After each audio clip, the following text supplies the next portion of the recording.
悟空，八戒，听说前面这条河水面宽阔，水流湍急，我们要从哪里过河呀？嗨，您老人家说的是啊，师傅，我也早听说了，说是这流沙河呀，800里，3000弱水深，是红毛飘不起，芦花定底深。嘿，像我老猪当年看守天河的时候，这天河也没这般宽呐。咱现在如果没有船只可渡的话，那就是插上翅膀也飞不过去啊！哎，这可如何是好呢？这是啊，师傅，莫急，带徒儿先去看看啊。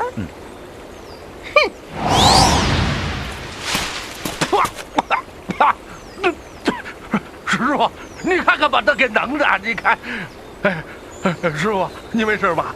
啊，师傅，要不咱们先回高老庄去歇息几日啊？然后呢，然后呆子，说什么呢你啊？你什么时候回来的？你这臭呆子！师傅，师傅，我看了，这河足有1800里宽呢。若是让我老孙过，可能扭扭屁股就过了。要是您，还真是千分难渡，万载难行啊！哎，怎么办呀？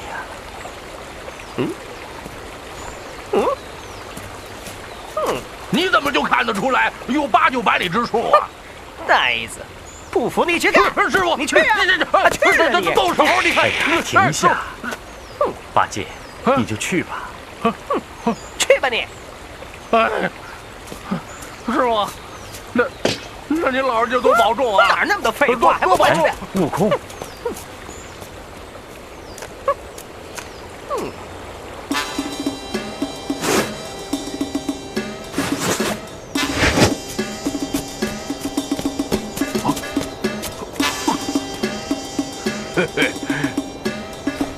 好。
谁让你来的呀？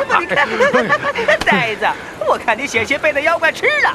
说说，要不要你孙爷爷帮你一把啊？那谁用得着你呀？那妖怪眼看着就败了，我才跟他打个3、5回合，我就把他给擒住了。师傅，您说是吧？他这不添乱吗？师傅，您来了。师傅，徒弟们，这妖怪想必是久住在此，又善食水性。如今想擒他，怕是难呐。师傅说的有道理，那妖怪一定是深知水性。若是把它拿了，就先把您驮过去，再饶了他。切，你就吹吧你！那你那么大本事，那你下河把他抓上来，我在这儿保护师傅他老人家，是吧，师傅？呆子，这水里的勾当我老孙不太熟悉，就算是到里边去闲逛，还得练什么避水咒，太麻烦了。你去吧，啊，你去。是，那我老朱，我当年我是总督天河，掌管8万水师，那我水性倒是不差。只怕那妖怪一家老小七大姑八大姨的都涌上来，那还不把我捉了去下酒去了？嘿，我不去。贤弟，我叫你下水与他交战，但不要恋战。等你把他引上来，剩下的交给哥哥我了。那你刚才不是还吹了好一大头牛吗？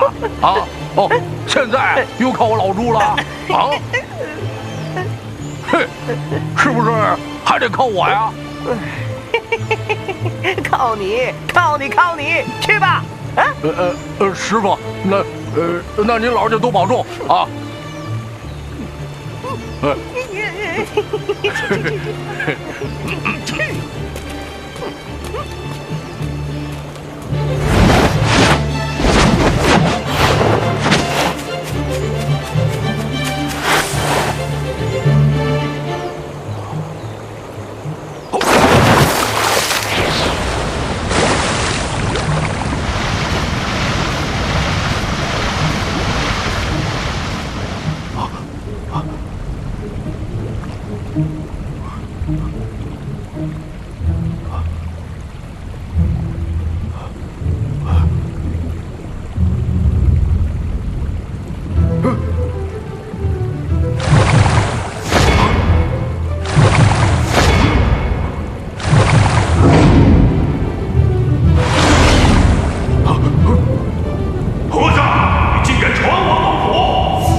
鬼怪，却怎么在此伤生害命，报上性命？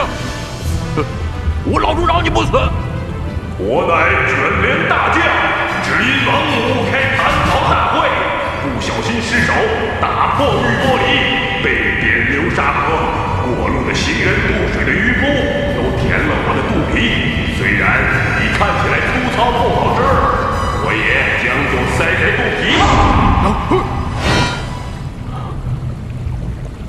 你这妖怪，好没眼力！我老朱嫩得很。来，这儿，吃吧！啊！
你这早问的弼马温，你怎么就这么猴急呀？啊！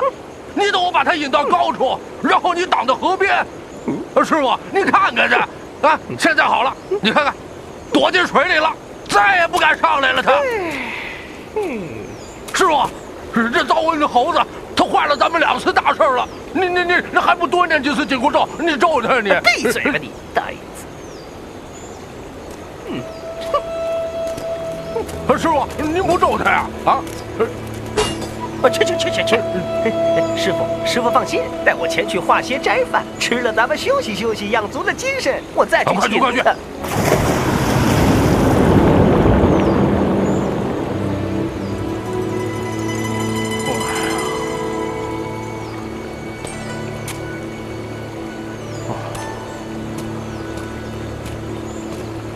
师傅，我看咱们是上了这臭猴子的当了。哼，什么当啊？那逃出去化斋，我看他现在早就回花果山了。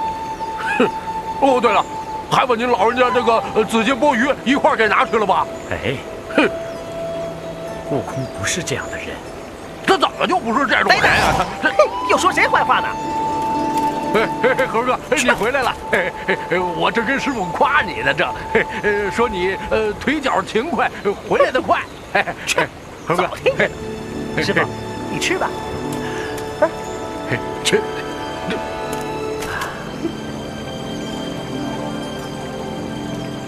悟空，我看咱们干脆去你化斋的那个人家，向他打听一个过河的办法，也省得与这妖怪争斗了。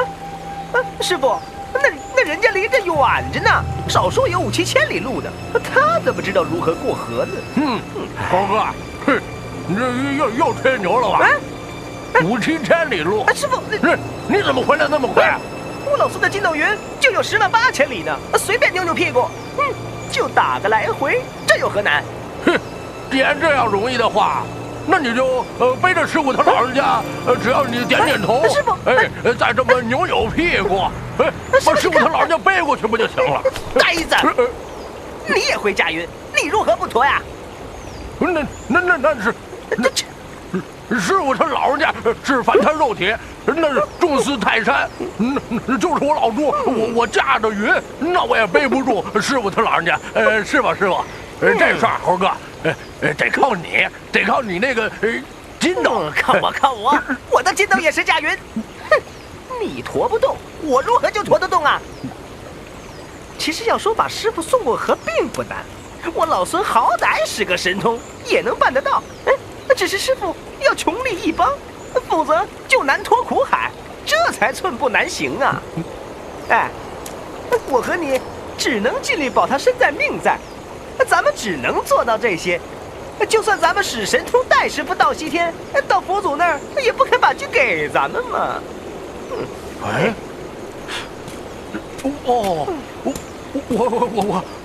我明白了，原来是佛祖他老人家想诚心折腾我们是吧？说对了，这西天路上10万8千里，一步一难，一步一妖怪，难呐！师傅，正所谓若将容易得，便作等闲看呐。我相信佛祖让我们走的每一步路，都不是白走的。就好比若没有收了8戒，到了这里就真的没有半点法子了。所以面对眼前的困难，无需太恐惧，也不用着急，平常心面对吧。是师傅。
师傅，要不是刚才我老朱啊，你说他能赢得那么容易吗？他，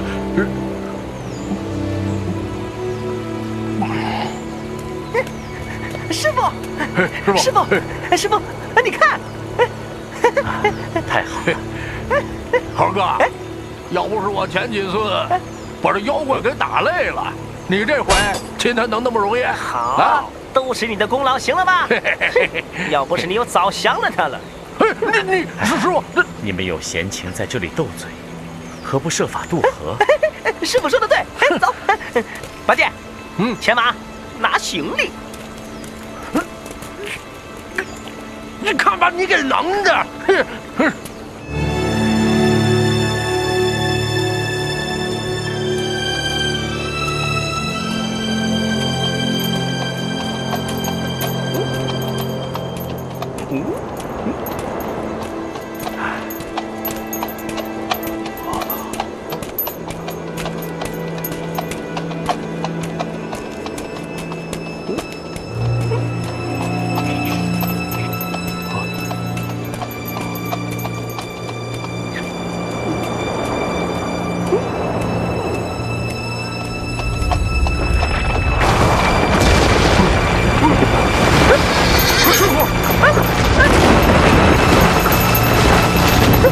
师傅小心！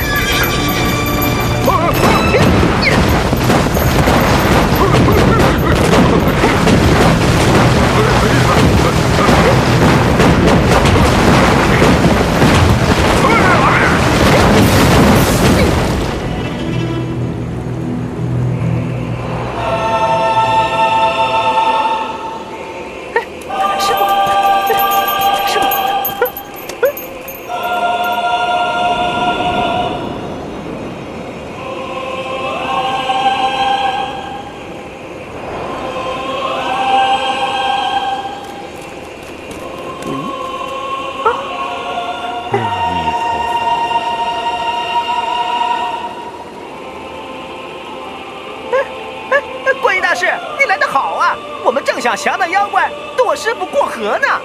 那流沙河的妖怪，乃是卷帘大将林凡，也是我劝化的善信，保护取经之人。你若肯说出是东土取经人，他绝不与你争执，断然归顺。哎，你要是下次跟我师傅找帮手，早说嘛！我们总不能每次逢个妖怪都要自报家门一次。哎，再说碰到哪个坏心眼的，别再自投罗网了。真遇上那种妖怪，再做道理。悟空，你把他的妖气打出来，好保护你们西天取经。好。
悟净，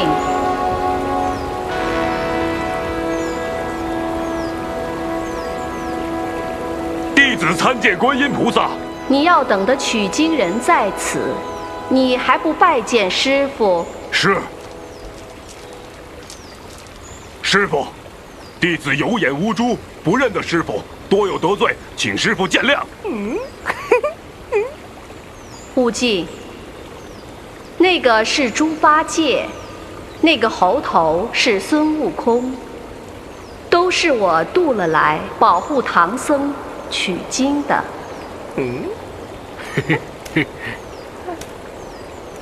你果然愿意诚心皈依我佛吗？你看，弟子承蒙菩萨教诲，指和为姓，其法名沙悟净，岂有不从师之理？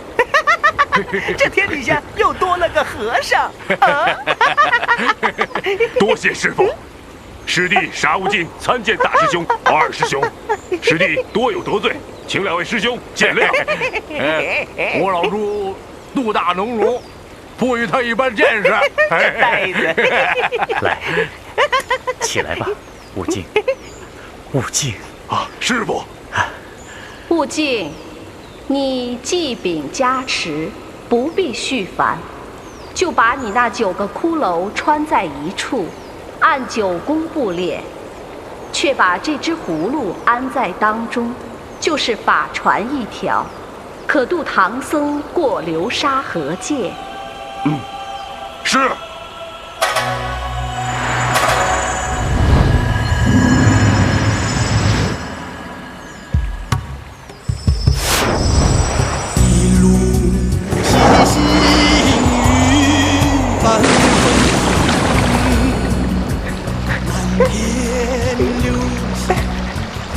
师傅，哎，你看，你看，你呀，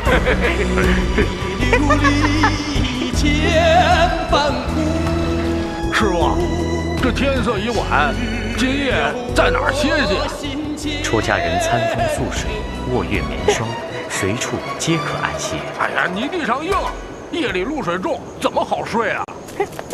师傅睡的，你还睡不得？猴哥，你走得轻省，哪知道别人累啊？这一向爬山过岭，肚里饥饿，早就饿死人了。我看还是找个人家，一来化些茶饭，二来养养精神。呆子，你这番话是抱怨了啊？这本来嘛，这饿了就要吃，累了就得睡，便是人之常情。像从前我在高老庄，行了行了，你少在这抱怨了。我劝你死了心吧你。猴哥，这我那是心疼沙师弟。你看他挑了那么重的担子走了1天了，一定是累坏了他。啊，没事没事啊，我没事。你傻呀你！啊，帮你说话呢，怎么就木头木脑的，也不懂搭腔啊你？八戒，你进入了沙门，就该吃辛受苦，这样才做得徒弟嘛。哼，一样磕头拜师，偏偏你是徒弟，我跟沙师弟我们就是长工啊。哼。总之，我老孙只管师傅好歹，你跟沙僧专管行李马匹，不然我对你不客气。嘿嘿，猴哥，嘿，我们哪敢使唤您呢？嘿，您是齐天大圣啊，是不是？这心高气傲，我哪敢让你挑担子呀？嘿，我的意思是，你看这白龙马高大肥壮，只驮了师傅他老人家一个人，这怪可惜的。我就想吧，多放点行李，这不也算咱们兄弟情深吗？他可是西海龙王的3太子，只为犯了天条，才被玉帝贬下来，给师傅做徒弟，取经折罪，这都是人自己的功劳，你抢什么呀？他是天上的龙，那龙有的是上天入地的手段，翻江倒海的神通，他行吗？他走得比我老猪还慢呢，嘿，哪像条龙啊！真是。你想让他快是吧？好，我让他快给你看。猴子，你呀！快了，师傅！慢些跑，别惊了师傅啊！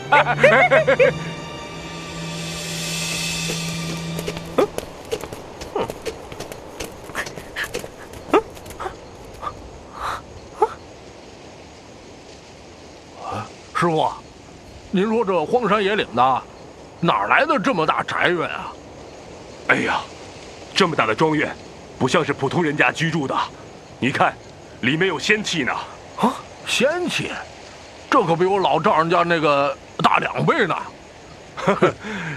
你怎么又想娘子了？我就知道你这么说，我就是打个比方。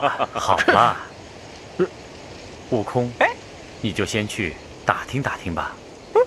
好，我马上去。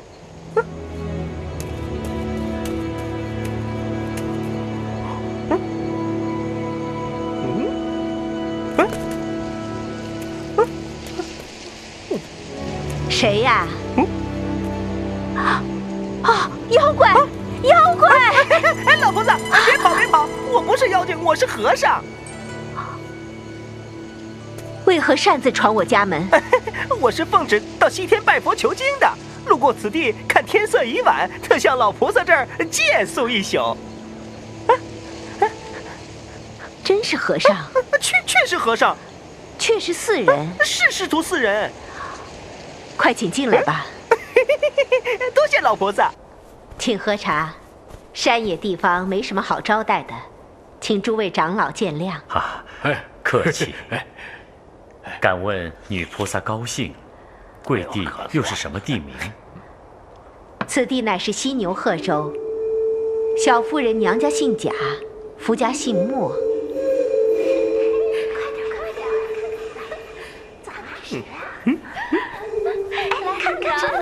看见了吗？是4位长老，就是4位长老。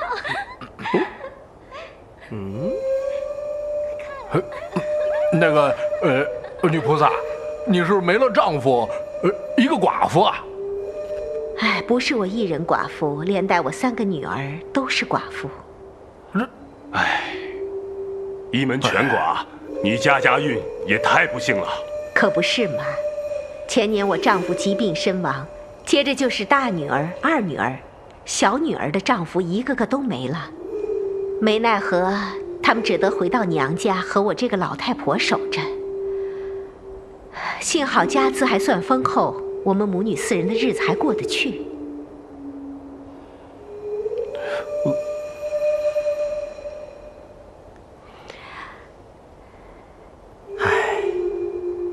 万般皆是因果，女菩萨莫太伤心啊。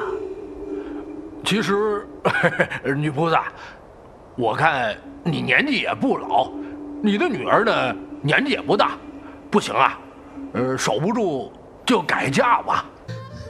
说句不怕笑话的话，我们母女也想再嫁，可外面都说我们是命中注定无夫，嫁一个克一个，嫁2个克1双，没人敢娶。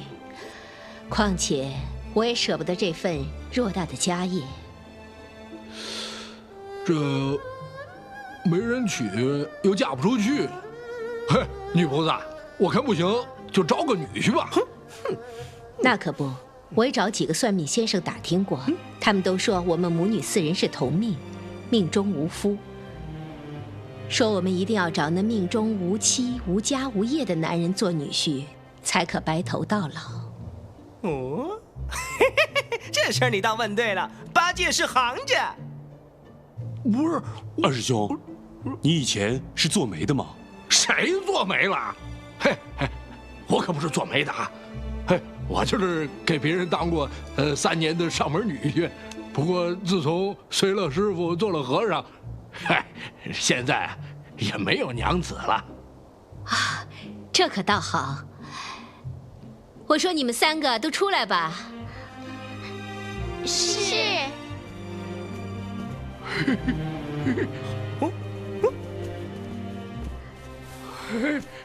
见过4位长老。有礼有礼。好，都退下吧。是。哎呦，你，诸位长老，你们做和尚的正是命中无妻，又无家无业，却又恰好是4人，正合了算命先生所说的，这是天意安排，要你们师徒被我们招为女婿。对，是天意啊，要不然这……阿弥陀佛，贫僧发愿要往西天取经，心中再无2念。可我听说取经路途遥远，高山险阻，满地瘴气，毒蛇猛兽，凡人肉身难以抵挡。还有谣言说，吃了大唐取经僧人的肉可以延寿长生。这一路上，千万妖怪都摩拳擦掌，等着吃唐僧肉呢。这倒不怕，有我们兄弟3人，我师父是不会被吃掉的。就算经历重重困难，到了西天取了经，对你们又有什么好处呢？利益众生，圆满心愿。可众生谁又感激你呢？大凡人劳碌了一辈子，不都图个富贵逍遥、好吃好睡的？我家有下一辈子都使不完的金银。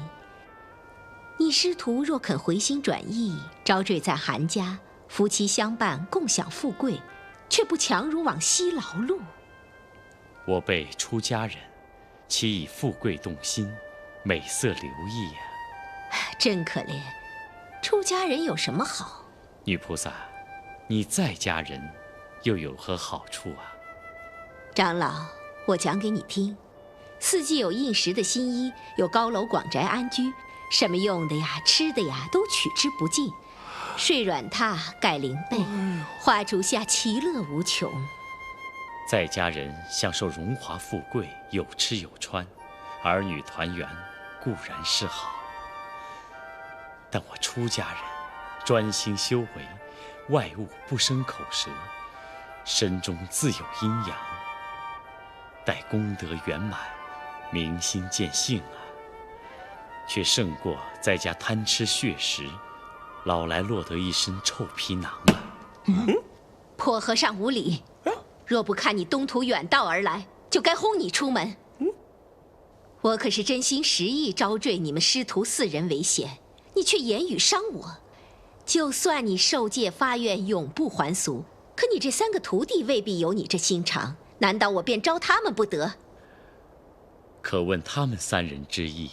哎，我可不当什么女婿，我要是不做和尚，还回花果山当我的大王呢。谁稀罕做女婿？八戒，这事儿还得你来。我不是那种人，那个，沙师弟啊，要不然你和师傅他老人家待的时间短，还没生出感情，要不然你就留下。我不要。蒙菩萨教诲，受了戒行，蒙师傅收我，又成教诲，跟着师傅还不到2个月，未得半分功果，我怎敢贪图富贵啊？我绝对不会做这欺心之事的。对。诸位长老都不肯留下，来人，在，请4位长老到外厢歇息。是。师傅，你看看你，沙师弟，这都怪你！你没事招惹什么女菩萨呀？你看看，连顿斋饭都没混上，没饭吃，你去给人家当女婿，天天吃饱饭。这师傅，我可没说您啊，我是说，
一定是我老周饿得眼睛都花了，都怪师傅！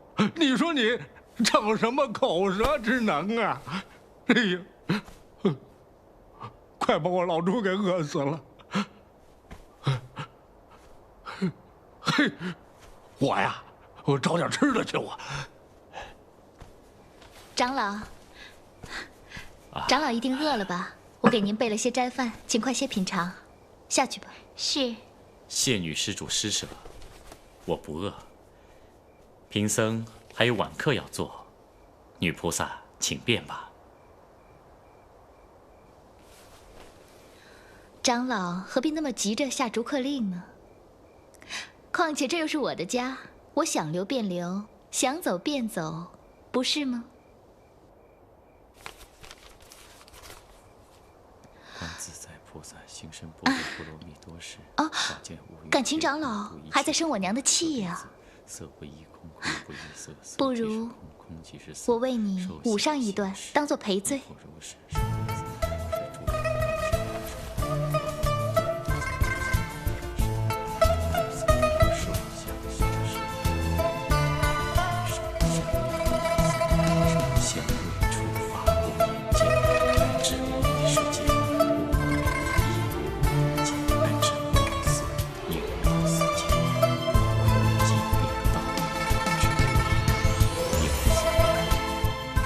长老，我的舞跳得如何呀？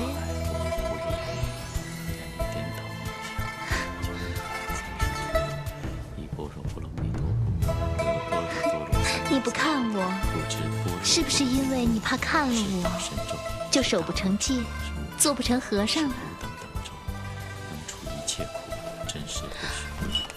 若是我说错了，那你就抬起头来，仔仔细细的看看我。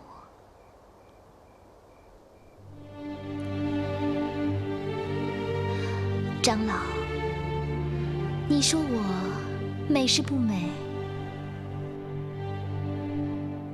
美或不美，贫僧无以相告。出家人不打妄语，所以你这是不敢说出实话。在贫僧的眼中，你与一具白骨无异。一具白骨美或不美啊？哼，你这和尚就是不回答我的问题。凡肉眼所见，皆非实相，是以无话可答。皆非实相，长老。可是我这个人，就这么活生生的在你面前，看得见，也摸得着。那你说，那怎么会不是真相呢？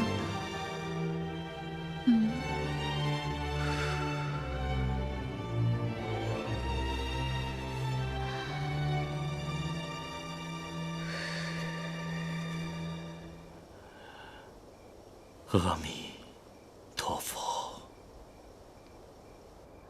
即说咒曰：揭谛揭谛，波罗揭谛，波罗僧揭谛，菩提。罢了，还在念经。自在菩萨行深般若波罗蜜多时，照见五蕴皆空，度一切苦厄，舍利子，色不异空，空不异色，色即是空，空即是色。好和尚，一心不乱，竟还记得念到何处，接着念下去。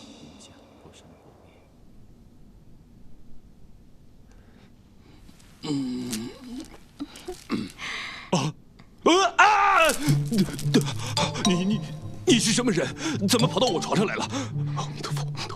小女子年少丧夫，落了个夜不成寐的病灶，还请你帮我治治病啊！我是一个和尚，不是郎中，我不会看病。你一定会的。男女授受不亲，请女菩萨自重。你不是出家人吗？怎么没有一点慈悲心呢？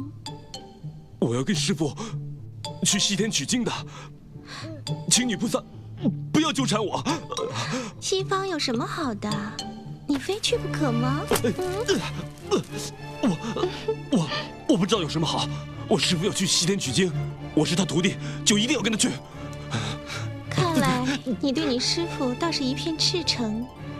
可万一半路你师父死了，你可怎么办啊？有大师兄在，永保师父平安到西方。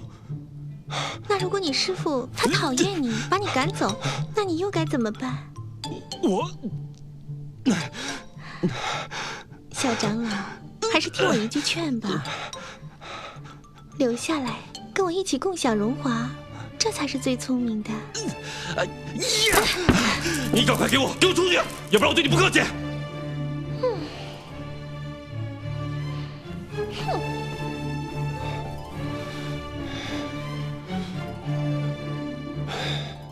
真没想到，世间竟有如此大胆的女子。哎呀，不好，师傅有危险！沙师弟，我说，你这大半夜的舞刀弄棒的干什么去啊？哎呀，二师兄，不好了，这一屋子的女人啊，全是妖怪，咱们快去告诉大师兄吧。哎，你没事吧？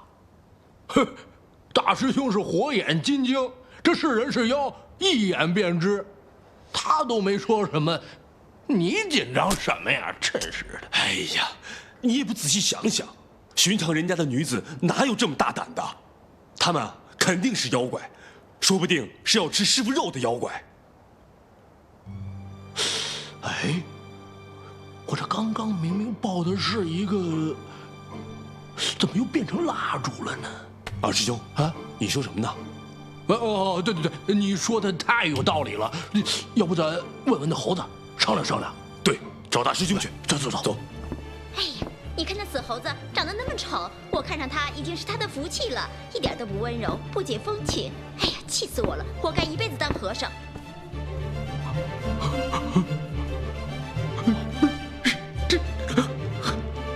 这蜡烛。哎呀，你在说什么呀？哎，二师兄，你看，也有女人到大师兄房间去了。哎，有没有女人去你房间呀3根蜡烛。当然了，我全把他们给轰跑了。来了，哎呀，我老朱不是那人。什么蜡烛不蜡烛的？我跟你说啊，这些女人即使不是妖怪，也居心叵测。我们应该去保护师傅啊！你管那么些事干什么呀？你看好你的包袱，师傅。是有那臭猴子管的，你这！哎，二师兄去哪儿啊？我去喂马，我去吃草，我去点蜡烛。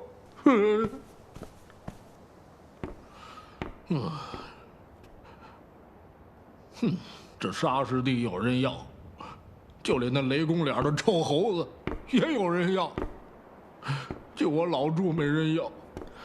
哎呀，还是我家翠兰好啊，不嫌我丑。哎，那长老只懂得念经念经，没有半点情趣，不讨人喜欢。就是啊，还有那沙和尚，呆呆傻傻的，像个木头一样。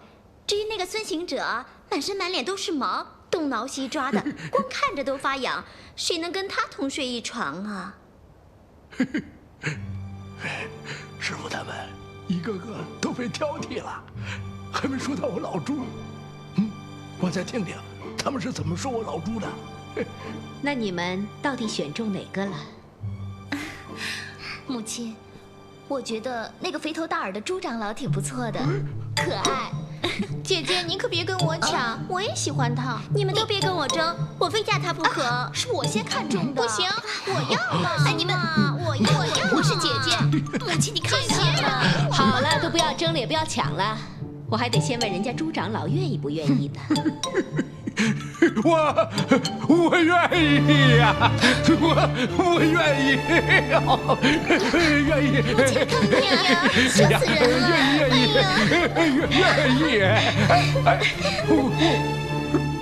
不是都喜欢我吗？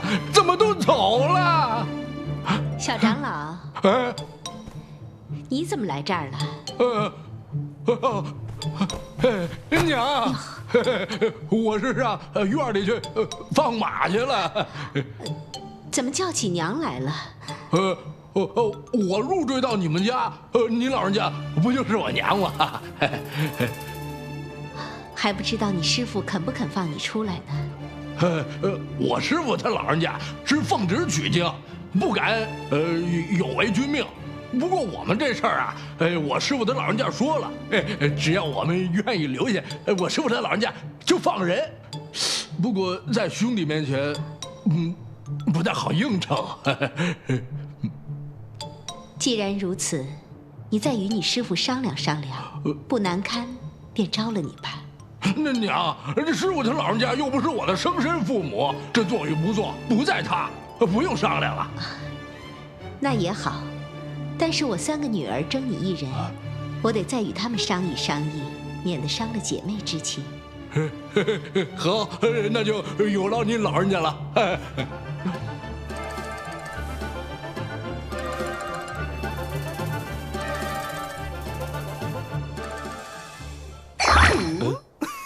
大师兄，你回来了！恭喜师傅，贺喜师傅，我们今天有喜酒喝了。喝谁的喜酒啊？师傅，我回来了。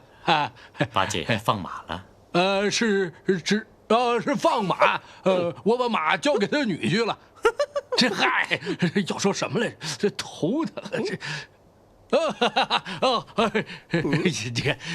个，师傅，女婿想跟您商量点事儿。这嗨，什么女婿？徒儿想跟您商量点。有话直说吧。商量什么事儿啊？是不是想给人家当女婿啊？你胡说八道！我老朱是那种人吗？你不是那种人。刚才你跟那老婆子说的多好听啊，连娘都叫了。你让师傅给你做个男亲家，女菩萨给你做个女亲家，我老孙给你做个保人，让沙师弟给你做个媒人。你呀，今天是黄道吉日，拜别师傅，去给人家当女婿吧。胡说！我老朱，我就不干那种勾当。呆子，你快答应吧，别跟着装算了。你快答应，我们好吃喜酒，捞点好处啊！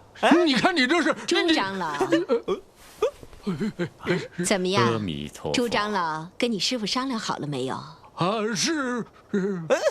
女菩萨来的正好，这头猪拿去当女婿啊！拿去。师傅，你给评评理，猴哥这是冤枉我呀，他这是逼良为婿呀，师傅。八戒，你既不愿当和尚，为师也不强求，你就留下来当一个富家翁吧。那，哎呦，师傅啊，我是冤枉徒儿了。师傅，这么些年，你还不了解我老朱吗？师傅。这个那个的，什么乱七八糟的，又不是大姑娘头次上花轿，赶紧去吧。俗话说得好，使命难违。师傅，你老人家多保重啊！娘，咱走。娘，您慢点啊！慢点，娘。师傅，娘，一拜天地。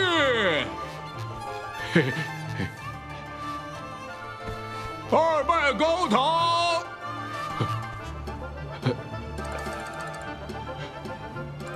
夫妻对拜。还有，先不送入洞房。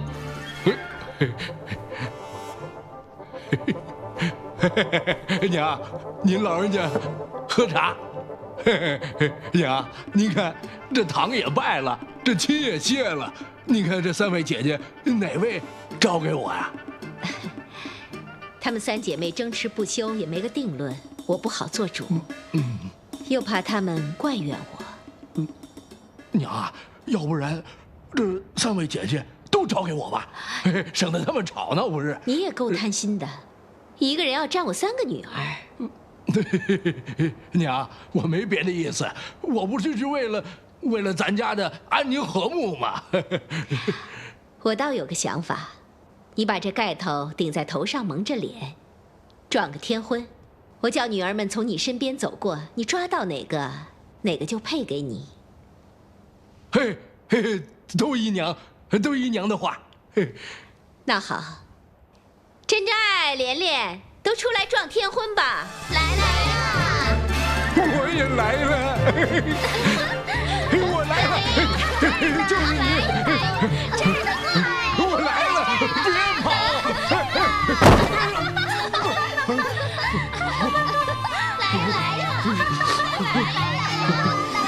疼死我了！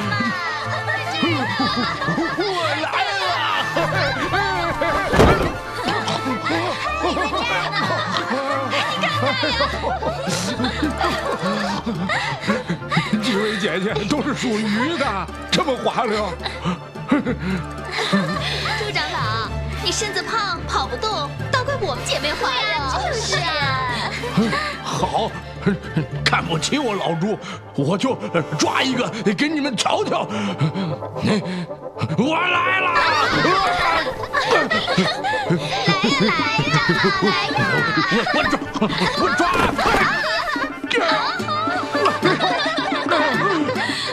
摔死我了！明明是3个姐姐，怎么像成千上万一样啊？我都眼冒金星了，我！哎呦，我娘啊！娘啊，这些姐姐们都太乖滑了，我一个也捞不着啊！我。她们姐妹相互谦让，不肯招你，是怕伤了其他姐妹的心。那，哎呀，哎。嘿嘿嘿嘿嘿，娘啊，那3位姐姐要是不招我，娘，您就把我给招了吧。没大没小，羞也不羞。我倒是还有个法子啊。她们姐妹3人各结了一件珍珠嵌锦汗衫，你若穿得进哪个就招了你。嘿，好，那把3件都给我穿上啊！我都招了我。那好，你们3个把锦汗衫都拿来吧。来了。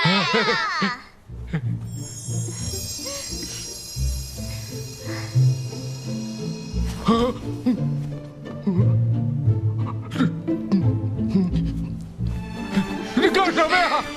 朱长老，你可仔细了啊！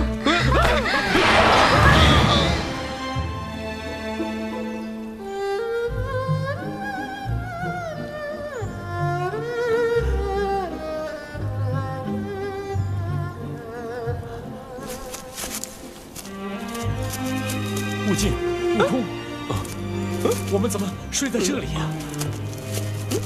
哎，师傅，是不是有妖怪啊？不能啊！哎，大师兄，你笑什么呀？不是妖精，不是妖精，是菩萨。啊？菩萨。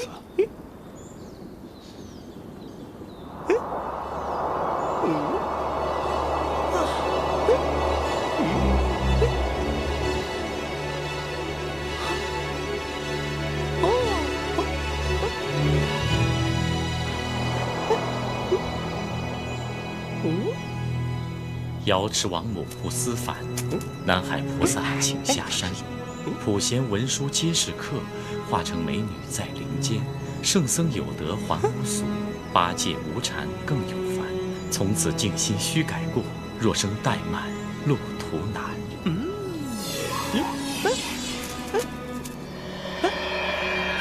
哎呀，原来是王母娘娘、观音、文殊跟普贤菩萨。哎呀，大师兄，你早知道啊！昨夜到此，见山庄也隐泛着锐气，定是仙佛显化，但不知是哪一位呀？哎，那你不早说，害得我整夜担心师傅的安危。嘿，说了，那八戒还能当得成女婿？是不能，走吧。师傅，你看，你这呆子，给人当了女婿还不起来谢亲，怎么绑在树上，成何体统啊？又不是我老朱喜欢在这儿玩耍，是这妖魔鬼怪他们捉着我老朱。哎呀，二师兄，那不是什么妖魔鬼怪，那是4位菩萨在考验我们师徒4人啊！呆子，你给菩萨当了女婿，真是可喜可贺啊！师傅，你快救救我吧！我下次再也不敢了。就是把我老朱把我胳膊打折了，我也跟师傅一心一意的上西天取经。既立定志向，须一心向前，莫再生异心呐。可是你说这些菩萨也太狠心了吧？啊，他变成美女来考验我老朱，这不是难为我老朱吗？八戒，菩萨此举也不尽是为难你的。俗话说，英雄难过美人关，美人难过金钱关。但凡是人，也难以逃过财色这2个字的诱惑。哎呦，师傅啊，我猴哥在花果山当山大王的时候，这财这根本就不在乎我的。至于这色嘛，这是只石猴，这根本就没那根筋呢。呆子，我是石头猴，那吴静也是石头鱼呀。他自然不是石头鱼，反正沙僧是傻头鱼，他哪知道财跟色呀？我是不知道财和色，但我知道保护师傅到西天取经。师傅，我求求你了，先把我放下来吧，累死我了。